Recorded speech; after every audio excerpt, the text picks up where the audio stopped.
welcome back to my channel Zoologist AK, and I am Aarti Kaushik again here with another video. And in this video we will discuss about molecular evolution in case of hemoglobin, cytochrome C, and their molecular phylogeny. How does we construct phylogenetic tree, and some of the gene families like hemoglobin gene family, and LDH dehydrogenase enzyme, lactate dehydrogenase enzyme gene family.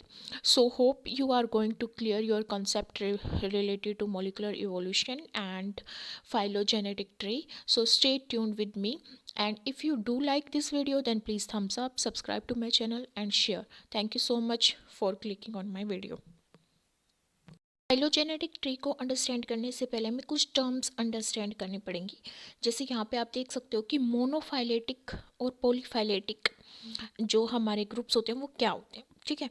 तो हमें पता है taxa जिनका common taxa हो, मतलब जितने भी members हैं वो एक कॉमन एंसेस्टर से जब डिसेंडेंट होते हैं, मतलब एक कॉमन एंसेस्टर से जो वो अराइज होते हैं तो उनका एक सिंगल टेक्सा होता है, उसको हम बोलते हैं मोनोफाइलेटिक ग्रुप। जैसे हम यहाँ पे देख सकते हैं कॉमन एंसेस्टर था, उसके वो यहाँ पे डाइवर्स हो जाता है, डिफरेंट स्पीसीज या फैमिली ऑर्डर फॉर्म करता है। फिर यहाँ पे एक कॉमन एंसेस्टर होता है, उस कॉमन एंसेस्टर से बाद में अराइज होते हैं डिफरेंट क्लासेस ऑर्डर, उसको बोलते हैं हम monophyletic evolution. All member or species of monophyletic taxon descended either from the same parent or same population or same species। तो मोनोफाइलेटिक में या तो सेम एंसेस्टर होगा या सेम पॉपुलेशन होगी, सेम पॉपुलेशन हो सकती है या फिर क्या हो सकता है, सेम स्पीसीज हो सकती है। पेरेंट स्पीसीज का आगे एक्सटेंशन होता है हमारा मोनोफाइलेटिक इवोल्यूशन में। For example A class is monophyletic if all it's lineage क्या, ये सारे लीनियज, ठीक है, ये सारे लीनियज किससे, इनका एक एंसेस्टर जो क्या होगा, सेम फैमिली होगी। मान लो ये फैमिली है, इस सिंगल फैमिली से ये सारी क्लासेस यहाँ पे अराइज हुई हैं, तो ये जितने भी क्लास लीनीज हैं इनका क्या है, कॉमन फैमिली है, इसलिए इसको हम क्या बोलेंगे, मोनोफाइलेटिक इवोल्यूशन और मोनोफाइली। जब मेंबर एक सिंगल टैक्सोन के डिसेंडेंट होते हैं फ्रॉम 2 और मोर ancestral lineages through convergent evolution या फिर पैरेलल इवोल्यूशन। हमें पता है पैरेलल इवोल्यूशन क्या होता है, जैसे दो क्लास हैं, जैसे मैंने अपनी प्रीवियस वीडियो में बात की, मार्सुपियल्स हैं, मैमल्स की ही दो क्लास है, मार्सुपियल्स हैं, एक अनदर क्लास है, ठीक है। दोनों ही मैमल्स की क्लास इवोल्व होती हैं माइस से, और दोनों में सिमिलर मॉर्फोलॉजिकल करैक्टर्स आते हैं, सिमिलर चेंजेस आते हैं उनके डीएनए में, बट दोनों ही अलग अलग स्पेसिस फॉर्म करते हैं, बट उनमें जो चेंजेस आ रहे हैं वो पैरेलली आ रहे हैं, तो उसको पैरेलल इवोल्यूशन बोलते हैं। तो और कन्वर्जेंट इवोल्यूशन का मतलब होता है कि एक सिंगल फैमिली थी, उसने डिफरेंट यहाँ पे क्लासेस फॉर्म कर दी, या फिर हम बोले कि एक सिंगल हमारे पास एंसेस्टर था, जो यहाँ पे क्या होता है, चेंजेस आते हैं उस सिंगल पेरेंटल पॉपुलेशन में, क्योंकि वो अलग अलग हैबिटेट में रहती हैं, तो उनके अलग अलग यहाँ पे क्लासेस या फिर अलग अलग पॉपुलेशन, यहाँ पे सब पॉपुलेशन फॉर्म हो जाती है ड्यू टू एडेप्टेशन, क्योंकि वो अलग अलग अडेप्टिव जोन में गए, इसलिए उनकी अडेप्टेशंस भी अलग अलग होगी। तो यहाँ पे हम बात करें पॉलीफाइलेटिक इवोल्यूशन की, यहाँ पे क्या होता है, सिंगल टैक्सोन डिसेंडेंट फ्रॉम 2 और मोर एंसेस्ट्रल लीनियज थ्रू कन्वर्जेंट या पैरेलल इवोल्यूशन के थ्रू ही आता है। देखो यहाँ पे एक सिंगल पेरेंट था जो यहाँ पे डिफरेंट यहाँ पे सब स्प्लिट होके डिफरेंट लीनियज फॉर्म करता है, फिर ये डिफरेंट लीनियज आगे सेपरेट पॉपुलेशन फॉर्म करते हैं। तो origin of such A taxon is called polyphyletic origin, और उनका जो इवोल्यूशन है उसको क्या बोलेंगे, पॉलीफाइलेटिक इवोल्यूशन या पॉलीफाइली। जैसे अगर आर्थ्रोपोडा की बात करें तो आर्थ्रोपोडा यहाँ पे एक पॉलीफाइलेटिक ग्रुप है, क्योंकि इसमें कन्वर्जेंट लीनियज प्रेजेंट है। समझते हैं हम एनाजेनेसिस क्या होती है, हमारी क्लेडोजेनेसिस क्या होती है। ये हमें हेल्प करेगी हमारी फाइलोजेनेटिक ट्री को अंडरस्टैंड करने में। जैसे अगर मैं बात करूँ यहाँ पे एनाजेनेसिस की, ये हमारी रेंच ने यूज़ की थी ये टर्म कि डिफरेंट टाइप के इवोल्यूशन को डिफ्रेंशिएट करने के लिए उन्होंने एनाजेनेसिस को यहाँ पे यूज़ किया था। एनाजेनेसिस का मतलब होता है progressive change in characters of A lineage through time. एक लीनिएज है, ये एक लीनिएज है, तो उसमें विद टाइम क्या प्रोग्रेसिव चेंजेस आ रहे हैं उसको रिप्रेजेंट करता है एनाजेनेसिस। इसमें कोई भी ब्रांचिंग नहीं होगी, इसमें क्या होगा, एक लीनिएज विद टाइम जितना प्रोग्रेस कर रहा है सिर्फ वो यहाँ पे हमें पता चलेगा, यहाँ पे लीनिएज ब्रांच नहीं फॉर्म करेगा। ठीक है, यहाँ पे क्या होता है, it is characterized by replacement of one lineage by another in absence of branching. तब हमारी क्या होती है, एनाजेनेसिस होती है। एनाजेनेसिस ऐसे ऑर्गेनिज्म क्रिएट करती है जिनमें नोवल करेक्टर्स हों और एबिलिटी हों अपने एंसेस्टर के कंपैरिजन में, मतलब थोड़े से एडवांस हो गए हैं वो अपने एंसेस्टर के कंपैरिजन में, बट यहाँ पे हमारा जो लीनेज है वो डिवाइड नहीं हुआ है, उसने ब्रांच नहीं फॉर्म की है, बस उसमें विद जनरेशन प्रोग्रेसिव चेंजेस आ रहे हैं, तो हम एनाजेनेसिस के थ्रू उसको डिनोट करते हैं। क्लेडोजेनेसिस की बात करें तो क्लेडोजेनेसिस यहाँ पे डाइवर्जेंट इवोल्यूशन को डिनोट करता है, और फाइलोजेनेटिक इवोल्यूशन वही होता है कि evolutionary history of an organism और एक स्पीसीज, तो विद टाइम कितनी वो डाइवर्स हुई है वो स्पीसीज, उसको रिप्रेजेंट करता है हमारा क्या, क्लेडोजेनेसिस। ये यहाँ पे बहुत सारी ब्रांचेस को डिनोट करेगा। जो लीनियस ब्रांच होगी वो कहाँ से आती है, वो क्लेडोजेनेसिस की प्रोसेस के थ्रू आती है, जिसको हम क्लेड बोलते हैं। जैसे ये क्लेड 1 था, फिर इस क्लेड की यहाँ पे कॉमन एंसेस्टर था, क्लेड 1 फॉर्म हुआ, विद टाइम और इवोल्व होते गए और एक क्लेड 2 फॉर्म हुआ। तो जब क्लेड्स फॉर्म होते हैं उसको बोला जाता है क्लेडोजेनेसिस। जो क्लेडोजेनेसिस है वो हमें ओरिजिन ऑफ स्पीसीज के बारे में बताता है।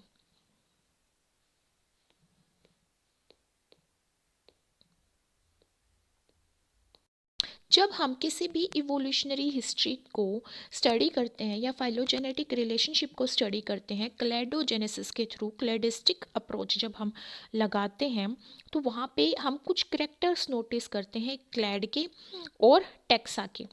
जैसे एपोमोर्फिक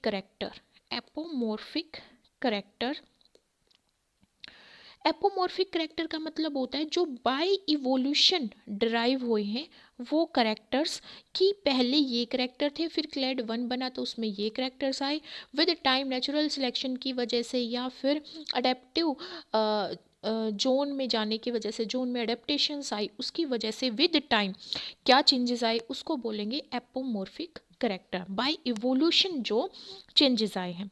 एक होता है plesiomorphic character shared with ancestral species. जैसे हमारे अंदर और एप्स के अंदर जो करेक्टर्स हैं, मतलब ह्यूमन स्पीसीज एप्स के साथ जो करेक्टर्स शेयर करती है उसको प्लेसोमॉर्फिक करेक्टर बोलेंगे, क्योंकि हमारे कुछ करेक्टर्स हमारी एंसेस्ट्रल स्पीसीज के साथ, मंकीज़ के साथ क्या करेंगे, मैच करेंगे, तो उसको बोलेंगे हम प्लेसोमॉर्फिक करेक्टर। एपोमॉर्फिक तो जो नए करेक्टर आए हैं बाय इवोल्यूशन, प्लेसोमॉर्फिक जो हमारे अंदर परसिस्ट कर रहे हैं अभी भी, जो हमारे एंसेस्ट्रल करेक्टर हैं और आज भी हमें प्रेजेंट है, वो प्लेसोमॉर्फिक। एक होता है साइनापोमॉर्फिक character is the possession by two or more related lineages of same phenotypic character derived from a different but homologous character in ancestral lineage। Different होंगे बट होमोलोगस करेक्टर होंगे, एंसेस्ट्रल lineage में present होंगे, और दो related lineage के बीच में जब मोर्फोलॉजिकल करेक्टर सेम होते हैं तो उसको सिनापोमॉर्फिक करेक्टर्स बोलते हैं। एक और कंडीशन यहाँ पे मिलती है जिसको हम बोलते हैं स्टेसिजेनेसिस। स्टेसिजेनेसिस का मतलब होता है एक कंडीशन जिसमें लीनियस ना तो स्प्लिट होता ना ही लीनियस चेंज होता, बट वो क्या रहता है, अनचेंज रहता है। फॉर एग्जांपल टर्टल्स में, स्फिनोडोन में। ये क्या रिप्रेजेंट करता है, स्टेटिस जेनेसिस। इट मीन्स हमारा जो लीनीज है ना तो वो स्प्लिट हुआ, वो ना ही चेंज हुआ, जैसे टर्टल्स का और स्फिनोडोन्स का। टाइम जो चेंजेस आते हैं, इवोल्यूशनरी चेंजेस, उसको हम दो तरह से यहाँ पे डिफाइन करते हैं। एक होता है हमारा फाइलेटिक ग्रेजुअलिज्म, एक होता है पंक्चुएटेड इक्विलिब्रियम।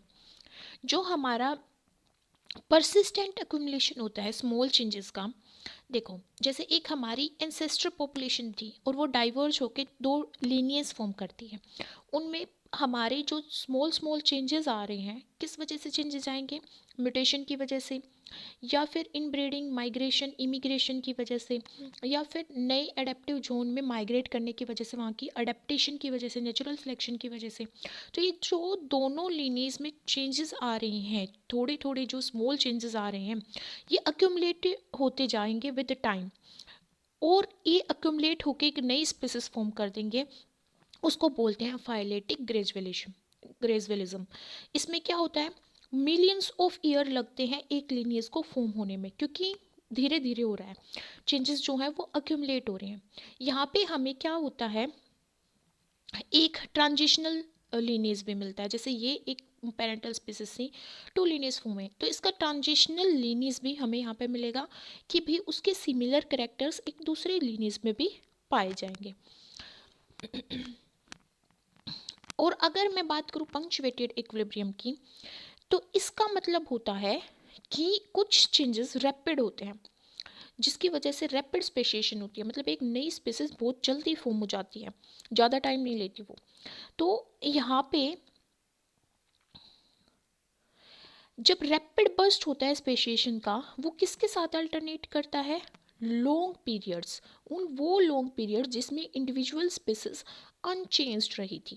मतलब कि जब रैपिड चेंज आएंगे तो यही होगा ना कि ये एक ओल्ड स्पीसीज थी, ये यहाँ पे एक न्यू स्पीसीज फॉर्म कर रही है, ठीक है।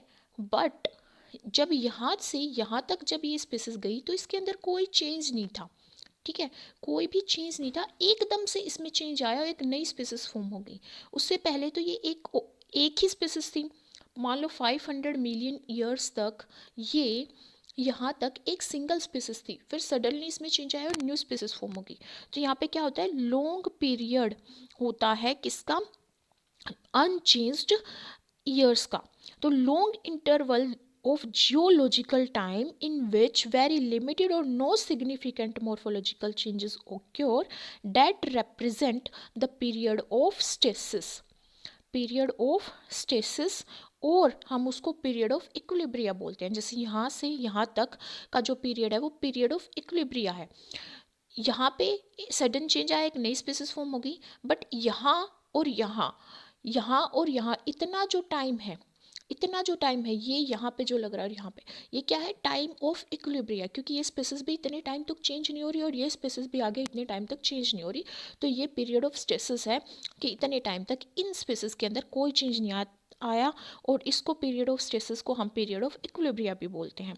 The interval interrupting the period of equilibria are marked by prominent evolutionary changes, कि कौन से प्रोमिनेंट चेंज आए उस पीरियड के दौरान। ये जो ब्रीफ पीरियड होता है एक्टिव चेंजेस का, इसको हम पंक्चुएशंस बोलते हैं, कि एक्टिव चेंज कब आए, ठीक है। इसलिए ये पंक्चुएटेड इक्विलिब्रिया होता है, इसमें स्पेसिएशन रैपिड होती है और ट्रांजिशनल लिंक इसमें नहीं मिलते, क्योंकि इसमें एकदम से नई स्पेसिस फॉर्म होती है, तो ट्रांजिशनल लिंक कैसे मिलेंगे। बात करते हैं मोलिकुलर इवोल्यूशन के बारे में। मोलिकुलर इवोल्यूशन, जब मैं एक वर्ड बोल रही हूँ यहाँ पे मोलिकुलर इवोल्यूशन, इसका मतलब क्या है? इसका मतलब है जीन म्यूटेशन, मतलब जीन लेवल पे, जीनोमिक लेवल पे चेंज आना। और जीनोमिक लेवल पे कैसे चेंज आएगा? जब जीन में चेंज आएगा, और जीन में चेंज को हम क्या बोलते हैं? म्यूटेशन बोलते हैं। तो हमारे जीन के अंदर म्यूटेशन कैसे इंट्रोड्यूस की जाती हैं? सब्सटीट्यूशन के थ्रू। एक single nitrogenous base DNA sequence में जब क्या किया जाता है? सब्सटीट्यूट किया जाता है, तो उसमें चेंज आता है। जो फॉर्मर चेंज है, the former changes the codon of a specific amino acid, मतलब कि जो ये सब्सटीट्यूशन है, मान लो ATG था और यहाँ पे T की जगह U आ जाए, ठीक है, या फिर ATGG आ जाए, तो ये क्या हो रहा है? सब्सटीट्यूशन हो रहा है एक नाइट्रोजिनस बेस का। तो जो फॉर्मर चेंज है कोडोन का किसी भी स्पेसिफिक अमाइनो एसिड का, जो किसी भी न्यूक्लियोटाइड के ऐड होने की वजह से या लॉस होने की वजह से आ रहा है, वो बाद में क्या चेंज कर देगा? क्या चेंज कर देगा? वो अमाइनो एसिड को चेंज कर देगा। जब एक अमाइनो एसिड चेंज हो जाएगा तो वो प्रोटीन मोलिक्यूल को भी चेंज कर देगा, क्योंकि अमाइनो एसिड मिलके क्या फॉर्म करते हैं? प्रोटीन। प्रोटीन फॉर्म करते हैं। जब अमाइनो एसिड के अंदर चेंज आ रहा है तो वो पूरी प्रोटीन चेन को डिस्टर्ब कर देगा, उसकी फंक्शनैलिटी को चेंज कर देगा, जिसकी वजह से नॉर्मल प्रोटीन फंक्शन नहीं कर पाएगा। जैसे सिकल सेल एनीमिया में होता है, जब हमारा हीमोग्लोबिन में क्या होता है? Amino acid substitution. तो यहाँ पे हम समझते हैं कि इवोल्यूशन ऑफ हीमोग्लोबिन कैसे हुआ। जब हम सीक्वेंसिंग करते हैं अमाइनो एसिड की एक प्रोटीन में, बहुत सारे बायोकेमिकल मेथड यूज़ करते हैं। हम रेस्ट्रिक्शन एंडोन्यूक्लियस का यूज़ भी कर सकते हैं। कैसे? मान लो हम यहाँ पे ये एनालाइज करना चाहते हैं कि कौन सा डीएनए सीक्वेंस कोड कर रहा है एक पर्टिकुलर प्रोटीन को, क्योंकि हमें पता है डीएनए ट्रांसलेशन प्रोसेस के थ्रू एमआरएनए फॉर्म करेगा, फिर एमआरएनए स्प्लाइसिंग होगी, जब जाके हमारा प्रोटीन होगा, स्प्लाइसिंग के बाद मॉडिफिकेशन होगी, तब जाके हमारा प्रोटीन फॉर्म होगा और फिर वो अपना फंक्शन शो करेगा। तो जब मैं डीएनए सीक्वेंस को यहाँ पे एनालाइज कर रही हूँ कि कौन सा डीएनए सीक्वेंस एक पर्टिकुलर प्रोटीन को कोड कर रहा है, तो मैं यहाँ पे रेस्ट्रिक्शन एंजाइम्स का यूज़ करूँगी, क्योंकि मेरे को पता है रेस्ट्रिक्शन एंजाइम की एक स्पेसिफिक क्या होती है? क्लीवेज साइट होती है, जिसको हम एक स्पेसिफिक सीक्वेंस होता है जिसको हम बोलते हैं पैलिंड्रोमिक सीक्वेंस, कि वो एक पर्टिकुलर पैलिंड्रोमिक सीक्वेंस को क्या करेगा? एनालाइज करेगा। फॉर एग्जांपल अगर मैं यहाँ पे बात करूँ इको R1 की, जो ई कोलाई से रिकॉग्नाइज किया गया है, उसकी क्लीवेज साइट क्या होती है? उसका पैलिंड्रोमिक सीक्वेंस होता है GAATTC, CTTAAG। पैलिंड्रोमिक सीक्वेंस हमेशा ये होते हैं जिसको मैं लेफ्ट राइट रीड कर सकती हूँ। यहाँ पे GAATTC था तो यहाँ पे GAATTC है, तो ये पैलिंड्रोमिक सीक्वेंस है। इसकी क्लीवेज साइट होती है G और A के बीच में, जिसके बाद ये प्रोड्यूस करेगा cleavage between G and E। तो जो डीएनए मॉलिक्यूल होंगे, अगर मैं डिफरेंट एनिमल्स के डीएनए मॉलिक्यूल लूँ, ठीक है, जो एक दूसरे से न्यूक्लियोटाइड की सीक्वेंस में अरेंजमेंट में डिफर कर रहे हैं, ठीक है, बट मैं यहाँ पे एंजाइम सिमिलर ले रही हूँ इको R1, तो वो दो किसी भी एनिमल के, मान लो मैंने यहाँ पे कैट का लिया, डॉग का लिया, एप्स का लिया और ह्यूमंस का लिया, सबको, सबके डीएनए मॉलिक्यूल को मैं इको R1 से काट रही हूँ, तो सबके जीनोम को, सबके डीएनए मॉलिक्यूल को वो G और A के बीच में ही काटेगा। तो इसका मतलब क्या है? इसका मतलब है कि जो इको R1 फ्रेगमेंट्स प्रोड्यूस करेगा, वो फ्रेगमेंट डिफरेंट लेंथ के होंगे, क्योंकि पता नहीं 220 बेस पेयर पे के बाद ये पैलिंड्रोमिक सीक्वेंस प्रेजेंट हो, या 300 बेस पेयर के बाद ये पैलिंड्रोमिक सीक्वेंस प्रेजेंट हो एक पर्टिकुलर एनिमल में, तो जो फ्रेगमेंट है वो कैसे आएंगे? डिफरेंट साइज के आएंगे। Different kind of restriction enzyme can be used with a different target site. Therefore एक डीएनए मॉलिक्यूल को हम डिफरेंट, जब रेस्ट्रिक्शन एंजाइम से कट करेंगे तो वो डीएनए फ्रेगमेंट प्रोड्यूस करेगा डिफरेंट लेंथ के, बट उनका जो स्टैगर्ड एंड होगा, जो एक एंड प्रोड्यूस होगा आफ्टर क्लीवेज, वो क्या होगा? वो क्या होगा? वो स्पेसिफिक होगा। कैसे स्पेसिफिक होगा? Depending on specific restriction endonuclease. तो यहाँ पे वो जो फ्रेगमेंट काटेगा उसको हम बोलते हैं RFLP, restriction, fragment length, polymorphism. जब हम इन फ्रेगमेंट का कंपैरिजन करेंगे तो हम जेनेटिक वेरिएशन बता सकते हैं एक पॉपुलेशन के अंदर या डिफरेंट स्पीसीज के अंदर। ऐसे जब पैटर्न क्रिएट किए जाते हैं तो उनको बोला जाता है हैप्लोटाइप। तो इस तरह से, या फिर हम रेस्ट्रिक्शन मैप भी क्रिएट कर सकते हैं, डीएनए हाइब्रिडाइजेशन का भी यूज़ कर सकते हैं, फाइलोजेनेटिक मैप क्रिएट कर सकते हैं इन दोनों का यूज़ करके हम ह्यूमंस के, चिंपैंजीज के, गोरिल्ला के, ताकि हम स्टडी कर सकें कि कैसे इवोल्यूशनरी चेंजेस क्रिएट हुए हैं। यहाँ पे हम सबसे पहले स्टडी कर रहे हैं evolution of haemoglobin. Evolution of haemoglobin, HB का। हीमोग्लोबिन फर्स्ट प्रोटीन था जो इवोल्यूशनरी पर्पस के लिए स्टडी किया गया था सबसे पहले। हमें पता है एचबी कहाँ पे मिलता है, आरबीसी में, रेड ब्लड सेल्स में, वर्टिब्रेट्स के। और हीमोग्लोबिन लाइक मॉलिक्यूल हमारे डिफरेंट ऑर्गेनिज्म में मिलता है, इनवर्टिब्रेट से लेके वर्टिब्रेट तक। ऐसा सिमिलर सा हमारे पास क्या होता है, एक पिगमेंट होता है। प्लांट्स में भी होता है, फंगई में भी होता है, और बैक्टीरिया में भी होता है। ठीक है, तो haemoglobin like molecule similar haemoglobin की तरह क्या मिलता है, मायोग्लोबिन, जो हमारे टिश्यूज़ में भी प्रेजेंट होता है, मसल सेल्स में प्रेजेंट होता है, मसल टिश्यू में। तो जो ह्यूमन हीमोग्लोबिन होता है वो क्या होता है, ह्यूमन हीमोग्लोबिन की बात करें तो वो टेट्रामर होता है। मतलब कि वो two alpha and 2 beta polypeptide chain से मिलके बना होता है। उसमें 4 पॉलीपेप्टाइड चेन्स होती हैं, इसलिए हम उसको टेट्रामर बोलते हैं। अगर मैं एडल्ट हीमोग्लोबिन की बात करूं तो उसमें एक डेल्टा चेन होती है जो किसको रिप्लेस कर देती है, बीटा चेन को। तो जो एडल्ट हीमोग्लोबिन होता है उसमें होता है 2 alpha chain and 2 delta chain. जबकि हमारा जो एम्ब्रियोनिक हीमोग्लोबिन होता है उसमें 2 गामा चेन होती हैं एंड 2 हमारी अल्फा चेन होती हैं। इसमें हमारी जो बीटा चेन है वो गामा चेन के थ्रू रिप्लेस कर दी जाती है। कुछ में क्या होता है, एप्सिलॉन भी प्रेजेंट होता है बीटा चेन की जगह। तो क्या हो जाती है, 2 alpha chain and 2 epsilon chain.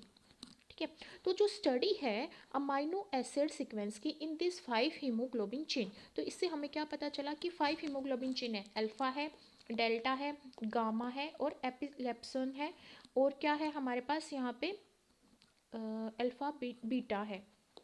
ये 5 हमारे पास क्या है, अमाइनो एसिड सीक्वेंस की चेन है।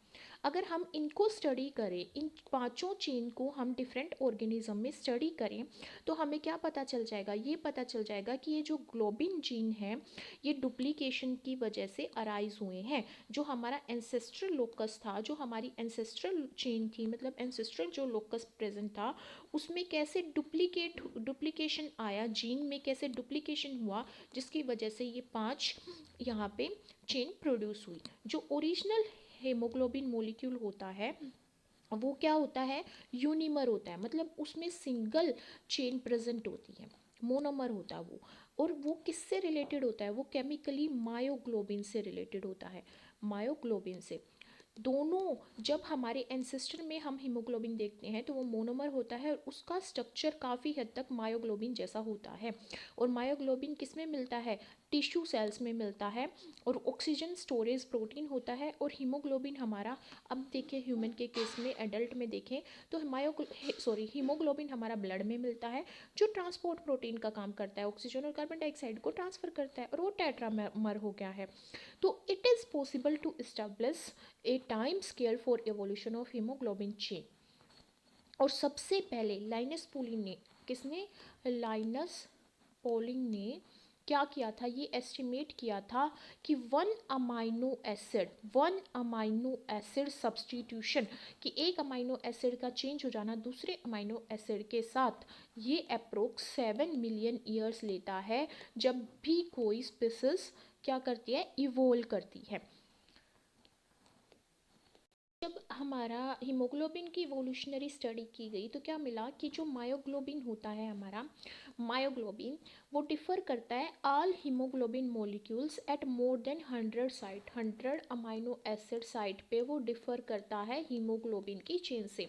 ये इंडिकेट करता है कि जो मायोग्लोबिन और हीमोग्लोबिन है वो अबाउट 650 मिलियन ईयर्स एगो सेपरेट हुए हैं एक दूसरे से। ठीक ठीक है।